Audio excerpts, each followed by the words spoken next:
Короче, пробуем новому тренду. Давайте. Страна. Казахстан. Знаменитости. Это, Кира Найтли. Фрукт. Картошка. Бирент. Какой? Животное. Козел. Блин, какой квартир грязный. Надо мистер Пропер позвонить. Ой, бля, тебе что? Ты че хвостик точит тут, ай? Плюшевый залупа, почему опять пачет залез? Ой, бля, проводочку не трогай, оставь на месте. Ой, привет, народ, это я, Джавид, у меня... Ай, как же я соскучился по этому пушистому морду, ай. Оля, ты что, попугай, что ли, ой? Ой, кш-кш-кш. Давай, поцелуй меня, давай. Иди. Ой, молодец. Нами стрельба, между нами пальба. Чап-чап-чап-чап-чап, подаешь сердечко, остаешься там, любимка.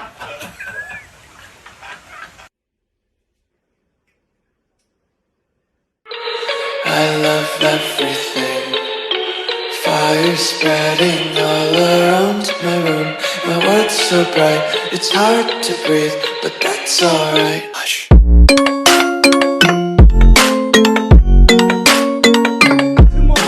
Я молодой, кнопка перешел золотой. Ты молодой, я молодой, жизнь идет золотой.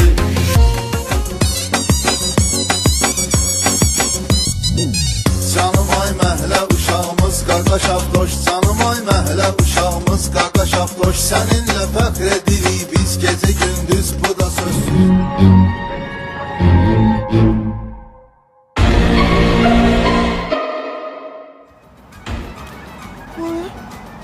Ой, посмотри.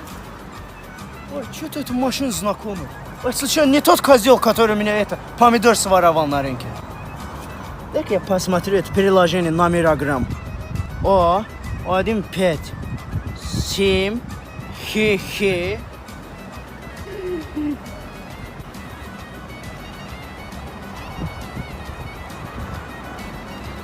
Ох, он козел, бля. Помидор своровал и кафешке сидишь, да? Сейчас я тебе помидор научу. Ой, чип-чип-чип-чип-чип-чип-чип. Ой, блин, пернатый долбоёб, забери ты девочки, блядь. Now I need someone to breathe me back to life. I'ma show you how to get it. It go right foot up, left foot slide.